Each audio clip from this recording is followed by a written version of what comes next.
Alrighty, all right. Hello. I'm going to put this above so it's easier to see. Although we are playing in the key of C major, so this shouldn't be too terribly bad. Remember, don't be overwhelmed with all the information that we had today. It's only there for you to pick up just a very tiny bit of it. So when we talked about C major and being able to find C major from these two notes or three notes, when we go down a half step, we find ourselves on C. Now this isn't middle C. Middle C is right here. So I'm actually going to play down here. When I say middle C, I mean the lowest C I could hit is C1 down there, then C2, C3, and then C4. So C4 is right in the middle, and we'll understand this later when we're sight reading music because there's a particular place where this note is on the sheet music, so you always have a home reference of where you are.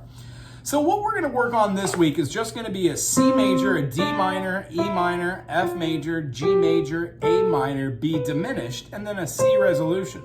The reason why is when I play these as individual notes, all we hear is C, D, E, F, G, A, B, C. But when I play them with their harmonies, C with an E is a harmony, D with an F is a harmony, E with a G is a harmony, F with an A is a harmony, G with a B is a harmony, A with a C is a harmony, and then B with a D is a harmony as well until it resolves to its C. When I take those two notes, the harmony, and put the perfect fifth in, 1, 2, 3, 4, 5, I get a 1, 2, 3, 4 major third, which I play with my thumb and my third finger. If I was going to be playing a minor third, I would be playing with my third finger as well, but this is major. And then I skip the perfect fourth, augmented fourth, and are resoundingly resolved to my 1, 2, 3, 4, 5, C, G, D, A, E, B, F, C. Each one of these, even on the black keys, they all actually have fifths, which are the same distance. So the best thing about music triads is when you put down your 1 and your 5, you've got a 50-50 chance of hitting the minor or the major, no matter where you go. Let's say here, if I put my fifth out there, I have a 50-50 chance of putting my middle finger down, the third finger, and hitting a major or a minor. So what we do is we look for those C major, C minor, D major, D minor, E major, E minor, F major, F minor, G major, G minor, A major, A minor, B major, and then B minor, and then C major again. I know this is overwhelming a little fast. You don't have to take in all this. It's just an explanation. But for this week, what I would like you to do is to hum the note ah, or ah,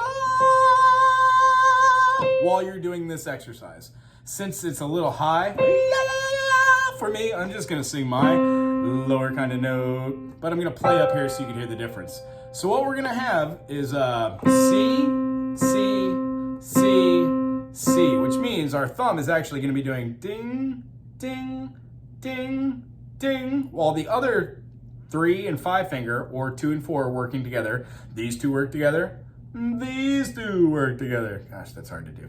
And then these two work together. So when we have this, we've got C, E, and G. That's my 1, 3, 5 using my 1, 3, 5 finger. And then I can play those same notes using my 1 finger, my 2 finger, my 4 finger. My next note is not going to be a major, it's going to be a minor, because the second chord in every key is a minor. The third triad in each key is going to be a minor. The fourth triad in each key is going to be a major. The fifth key in each trait is going to be a major. The sixth is going to be a minor in every key. The seventh is going to be a diminished. And then it always is going to resolve back to the 1. So whenever you hear this, it's always going to go up a half step and do its resolution. Next week, we'll talk about what an augmented chord is and what a diminished chord is. But that B diminished is one of those because it has a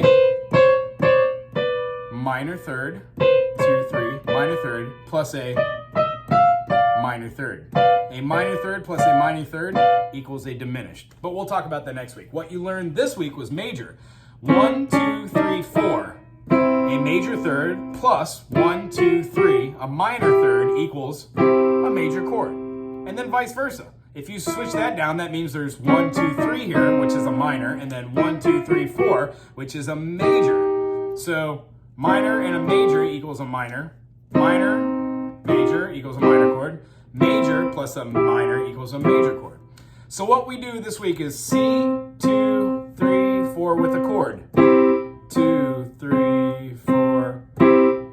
And then try your 2 and 4 fingers. Same chords. And then you're going to move it up to the D major. I'm sorry, not the D major, D minor, because it has an F note. And then you're going to be playing with the other fingers as well. You're not going to be playing any of the black keys for this exercise.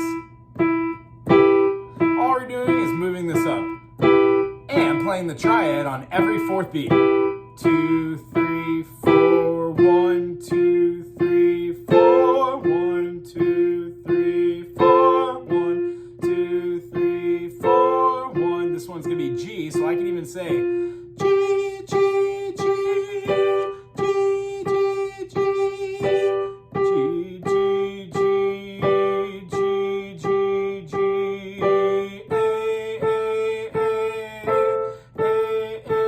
A, minor, minor 6. Here comes our major 7th, our diminished B,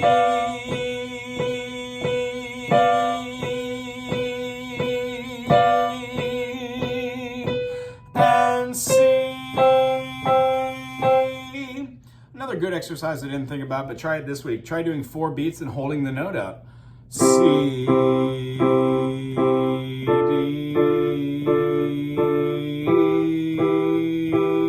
Take one big breath, and when you take that one big breath, hold it throughout the whole exercise. So if you go C, D, E, F, G, A, B, C, D, E, F. See how far you could go with one full breath. If you do it at this, which is about 40 BPM, beats per minute, it'll feel like this. C,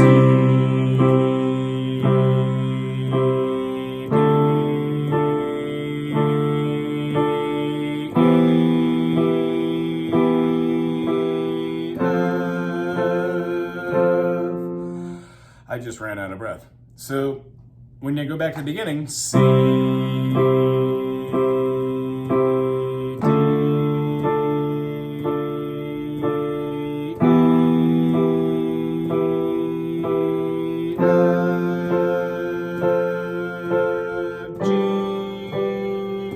out of breath.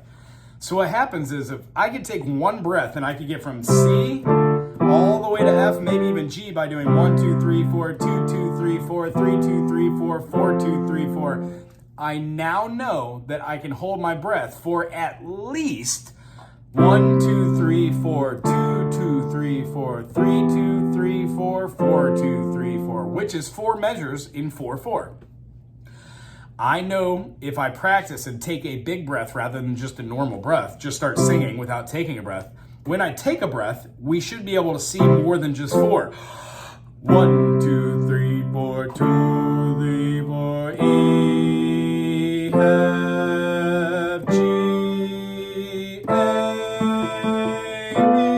B, C, D, E, F, G, A. Woo! This is high and as loud as I can get right there.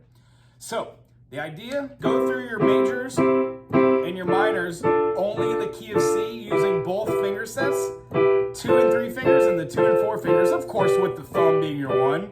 When we get through the practice of trying to move through this last chord, acknowledge that that last 7th chord, 1, 2, 3, 4, 5, 6, 7, is what we were calling a diminished chord, and it will be part of next week's lesson.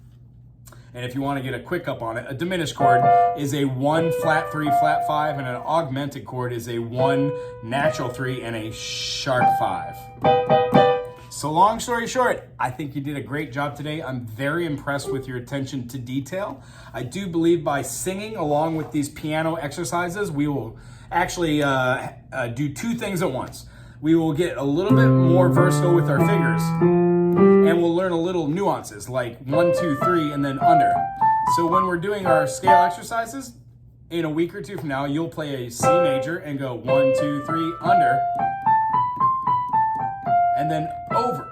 So C, D, E, and then it goes under, all the way up to C, and then back down, and when you get to your thumb, it goes over with that middle finger.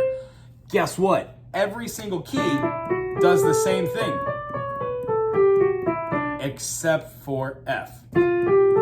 We use our fourth finger, and then when we go down, we go over and we lay our fourth finger down on that B flat. And then we inevitably start doing exercises like that.